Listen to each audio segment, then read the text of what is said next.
Hey everybody, welcome to Bura Tech. In this episode, we're going to be talking about how to finally move out of your parents' home.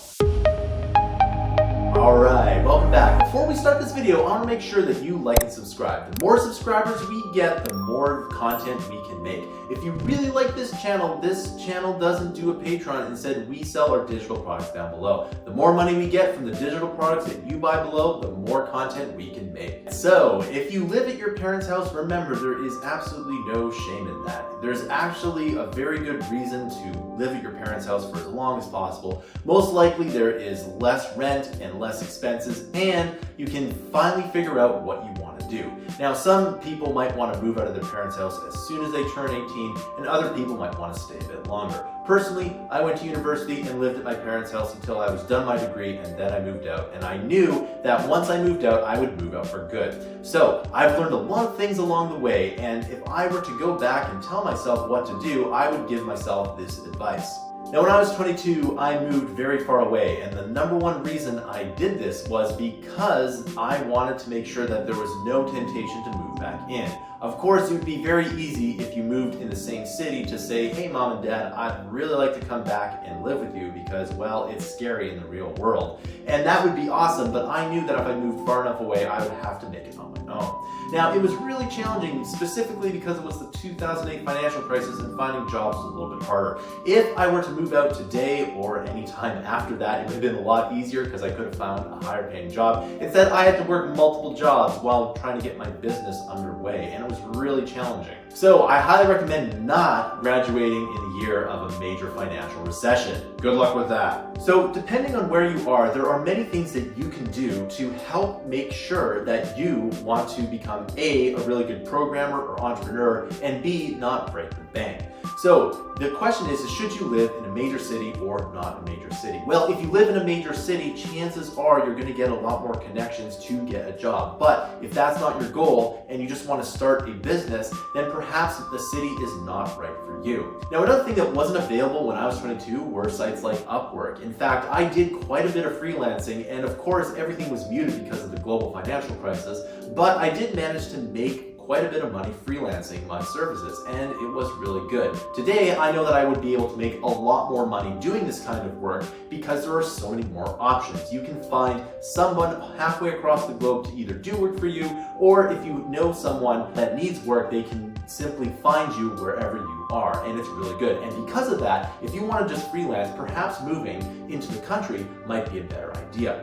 Now, the big problem with moving into the country, of course, is the lack of internet. Now, sometimes you might get really good internet, and sometimes you might not get good internet. You have to find a spot where there is lots of internet. The other thing about moving to the country is that if you don't have a car, it's going to be a lot more expensive, because if you do live in the country, driving is going to become a part of your life, whether you like it or not. You can't just simply walk to the store like you do in a major city. You have to drive everywhere, and the fuel costs, the maintenance costs, as well as the car costs can add up. So that is another thing that you need to understand.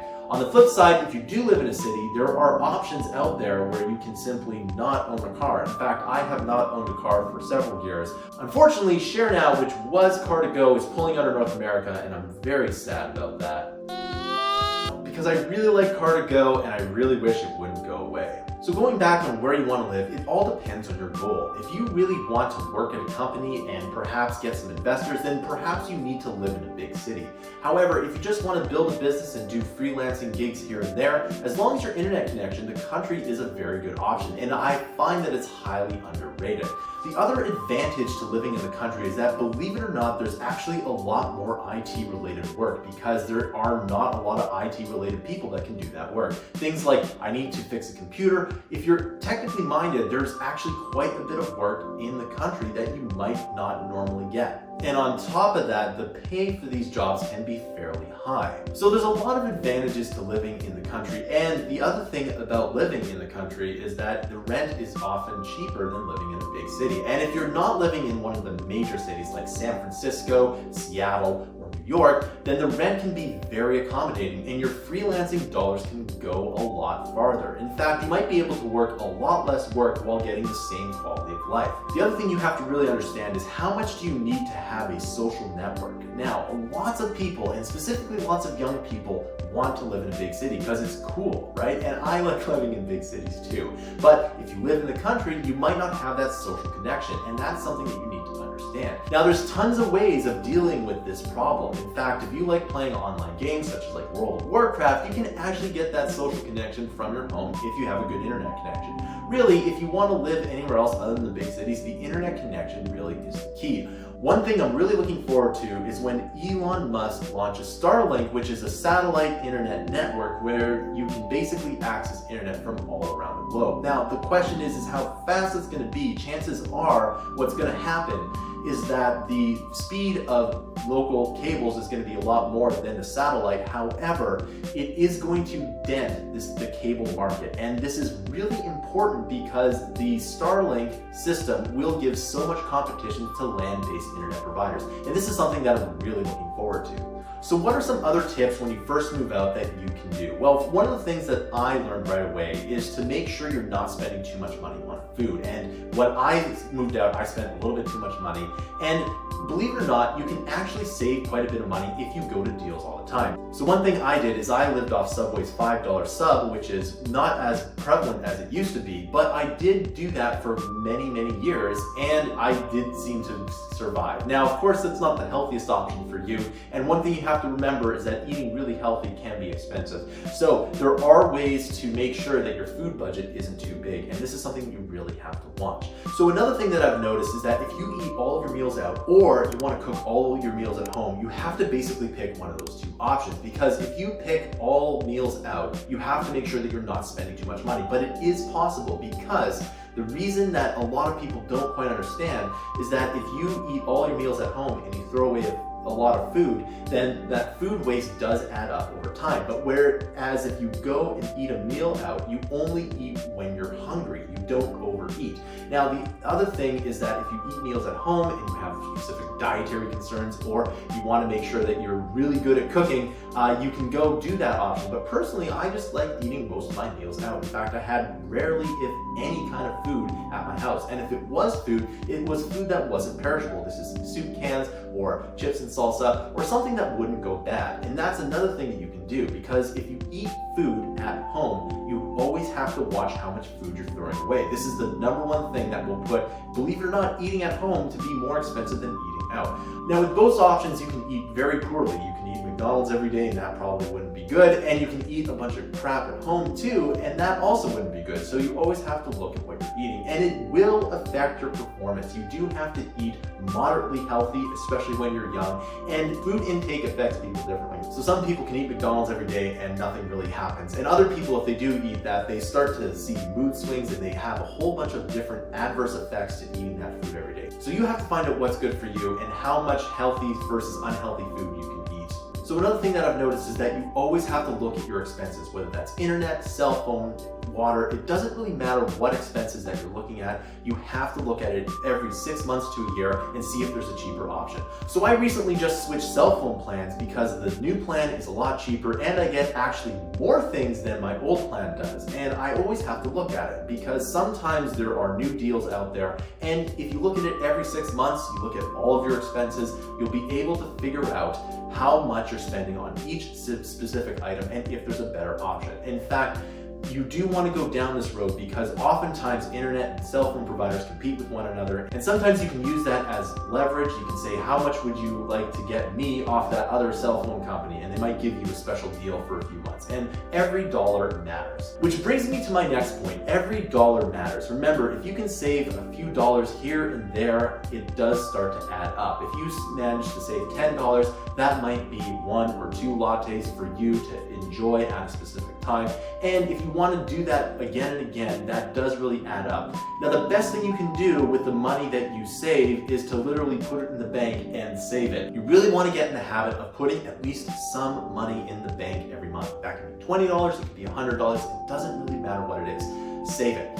You want to save it because there could be a rainy day ahead. When times are good, you want to save, and when times are bad, you want to make sure that you're limiting your expenses. This is something that I had a hard time figuring out, but it eventually worked out. Now, what about getting roommates? Now, if you really want to move out of your house, you want to find the best possible situation. Now, I lived with roommates because I didn't really have another option, and if I were to go back, I would try to find roommates that were in the industry that I was targeting to find a job. And the reason why you want to do this is that, let's say you have a roommate that works at a company and they need someone and they know you and you are doing a good job, then chances are they will recommend you. And this is the best way to get ahead, is that if you live in a house with a bunch of people that are in your industry, and even if you're not, you spend all your day working, and eventually you might get some gigs, some extra freelance work, or maybe even a really good job in that specific area. Now, of course, this only works in the city, and the best part about this is that it will reduce your rent. Now, one of the things that I used to do is I wanted to make sure that I had a really good room, and when I was at home, even with a bunch of roommates, I would rarely use the common area. I would just sit in my room all day. Now, one thing that I am good at is just sitting in my room and programming all day. It's a bit of a superpower of mine, but I am very content doing that, and not everyone is. So if you really need common area time, then you have to make sure that you find a situation that works really well for that. So the best thing that you can do when you're first starting out is to either code all day or do whatever it is you want to do all day long. Literally, you wake up, you make yourself breakfast, and then you do it literally all day to maybe 6, 7, 8 o'clock at night, and then you stop doing it and maybe do something else. And this is the best way to do that. If you do this for months, I guarantee you, you'll be better. Now, you have to literally spend all your time doing whatever it is you need to do. If you want to be a coder, you just simply code all day, and eventually you will become better. The other thing is that you cannot spend time on Facebook or Reddit or YouTube or anything else like that unless you're actually doing research.